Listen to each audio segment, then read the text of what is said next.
போராடி கொண்டிருக்கூடிய அனைத்து உறவுகளுக்கும் முதல்ல வாழ்த்துக்கள். இன்னைக்கு நம்மளாம் சமூகமா நிக்கிறோம் அப்படின்னு சில பேர் வந்து குற்றப்படுத்தி அவங்களை பிரிவினையாக காட்டி இந்த போராட்டத்தை ஒடுக்கக்கூடிய வேலை செய்யறாங்க. நான் ஒன்றும் இந்த சமூகம் கிடையாது, தேர்தல் கிடையாது, அதெல்லாம் கூட இருந்தான். நாம் தமிழர் கட்சி ஏற்கனவே போனாரு, நாடாளு, செட்டியார், பிரதமர் எல்லாம் சேர்ந்து இந்த போராட்டம் சாதியாக நிக்கல, தமிழ் பாதிக்கப்பட்டிருக்காங்க நிக்கிறோம். எப்படி பாதிக்கப்பட்டிருக்காங்க? ஒன்றுமே செய்யாத ஒரு அப்பாவிய ஒரு வந்து சரக்கு வச்சிருக்காங்க, பிளாக்ல சரக்கு ஓட்டிருக்காங்க. அதை வந்து கேட்டிருக்காரு விசாரிக்க, பிளாக்ல சரக்கு ஓட்டுறது கேட்டா பாப்புக்கு. அதுக்கு காவல்துறை விசாரிக்கிறாங்க கூட்டிட்டு இருக்காங்க. விசாரிக்க விசாரிக்க வச்சிருக்கீ அடிச்சு கொள்ளுவியா? காவல்துறைக்கு அந்த அதிகாரம் இருக்கா? கேட்ட கதை காவல்துறை மாதிரி கதை இருக்கு தமிழ்நாட்டில் யாருமே கிடையாது. 1000 பேர் இருப்பாங்க காவல்துறை. அவர் ஏறி குதிச்சாரு, ஸ்பைடர்மேன் அடுத்து ஒரு சீரிஸ் இருக்கான், காவல்துறை வச்சு பாலத்துல இருந்து குதிச்சாரு.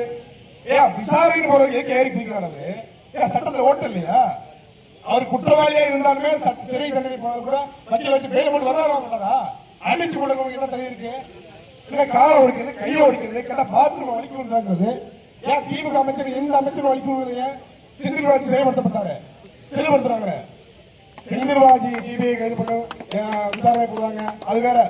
செந்தில் பாலாஜி வந்து காவல்துறை கைது செஞ்சாலுமே கால் கையெல்லாம் முடியாது. திமுக இந்த நபர் வந்து கைது செய்யறதுல கால் கையெல்லாம் முடியாது. ஏன் இதே விருதுபாக்கத்துல கனிமொழி அவர்கள் பங்கெடுத்த ஒரு கூட்டத்துல பிரவீன் ஏகாம்பரம் வந்து 2 திமுக அங்க பாதுகாப்பு நின்ற பெண் காவல்துறை அதிகாரிகள் இடுப்ப முடிச்சுக்கிட்டான். அவங்க கைகால் முடிச்சுங்க. நீங்க நடவடிக்கை எடுத்தீங்களா? பஞ்சாயத்து பண்ணி அனுப்புறாங்க மாவட்ட செயலர், திமுக மாவட்ட செயலர். ஏன்னா பொறுக்கி கும்பலா சேர்ந்து நீங்க தமிழ்நாட்டு ஆண்டுக்கிட்டு 27 மரணங்குது. நம்ம 27 போராடணும், 28க்கு போராடணும், 30க்கு போராடணும் இல்லையா? இப்ப பேச முடியும்னா நாளைக்கு விசாரணை கூட்டி போய் அடிச்சு கொள்ளலாம். இது நடக்க கூடாதுக்காக இன்னைக்கு போராடணும், எடுத்து போராடணும், முன்னெடுத்து போராடணும். போராடிட்டே இருக்கணுமா? என்ன திமிரு காவல்துறைக்க காக்கி சட்டை பெரிய பருப்பானீங்க. என்ன ஆட்சி அதிகாரம் சரியா இருந்துச்சுன்னா எல்லாமே மாறும். இந்த காக்கி சட்டை போட்டனால பெரிய புடிங்க நினைக்கிறாங்களே, அந்த எண்ணத்தை போல ஒழிக்கணும். சில பேர் உடனே பிரசவம் இருக்காங்க. அதனால ஏன் பிரசவம் பொன்னாடி கடையாடுச்சு கொள்ளுவியா? காவல்துறையிலும் நல்ல அதிகாரிகள், நேர்மையான அதிகாரிகள் இருக்கார்கள். ஆனா பொறுக்கித்தனம் பண்ணக்கூடிய அடிச்சு குறைச்சி கொலையாளர் காவல்துறை அதிகாரிகள் இல்லையா? அது எப்படி பாக்குறது? ஏன் அடிச்சுமா அடிச்சு போறாங்க? இன்னைக்கு ஆகாஷ் எத்தனை பேர் ஒரு எஸ்பி வரைக்கும் வந்து பாக்குற திட்டமிட்டே கேட்கிறேன். என்ன வெளிப்படையா முடிப்பட்டீங்களா இந்த சமூகத்தை நம்ம பறக்கணும் அப்படின்னு? ஐயா உதயநிதி ஸ்டாலின் அவர் இன்னைக்கு துணை முதலமைச்சர் எதிர்கட்சியா இருக்கும்போது ஜெயராஜ் பிள்ளை சேர்ந்த அதிமுக ஆட்சியாளர் தூத்துக்குடி சாப்பிட்டாங்க இபாஸ் எப்படி அந்த சமயத்தில் யாருமே கிடைக்கல. ஆனா அவரு நேரடியா போய் பார்த்து வராரு.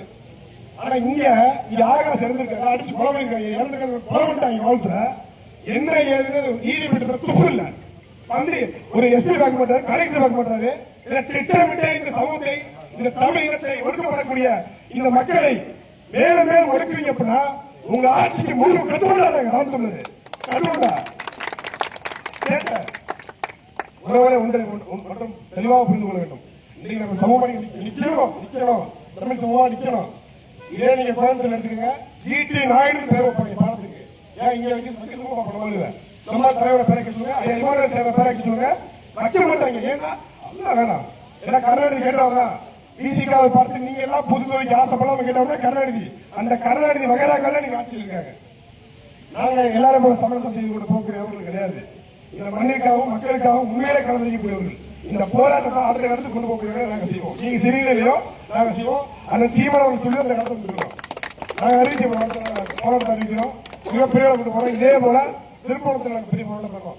அதன் சாட்டை திருமணம் பேசுறாங்க, அந்த சீமானவர்கள் பேசுறாங்க. 2 பெரிய கன்னட ஆர்ப்பாட்டங்கள் செய்து மிகப்பெரிய அழுத்தத்தை கொடுத்த. என்னன்னா இங்க ஒட்டுமொத்த சிஸ்டமே நமக்கு எதிராக இருக்கு, மக்களுக்கு எதிராக இருக்கு.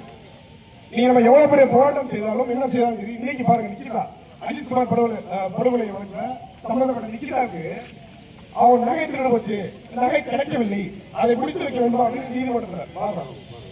இது என்னது நகை வழக்காக கொண்டு போறீங்க, அஜித்குமாரோட படுகொலை வழக்காக கொண்டு போறீங்க, கொண்டு போறீங்க. இதுக்கு என்னென்ன முடிவுரை? அடித்து கொலை செய்த இந்த காவல்துறை அதிகாரி மீது எடுக்கப்பட்ட நடவடிக்கை என்ன? இதுவே நடக்காத போது என்ன செய்வீர்கள்? ஸ்டாலின் அறிக்கை பாருங்க. அக்கா தமிழக சட்டமன்ற உறுப்பினர் வெக்கம் மானம் எதுவுமே கிடையாது. திமுக தான் இருக்காது.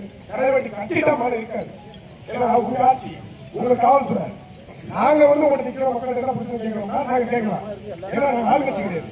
நீங்க நாங்க ஆளுங்கட்சியா இருக்கும் இந்த மாதிரி நடந்தா என் சட்டை பிடிச்சி கேட்கலாம். நீங்க உங்க ஆட்சி நடக்குது என்னப்பா அப்படியாச்சா அப்படிங்கிற கொள்ளையா உங்க ஆட்சி தானையா, உங்க காவல்துறையா வைக்கிறோம். இந்த தேர்தல்ல முடிவுரை கட்டுறோம். இது தொடர்நிலையா இருக்கக்கூடாது.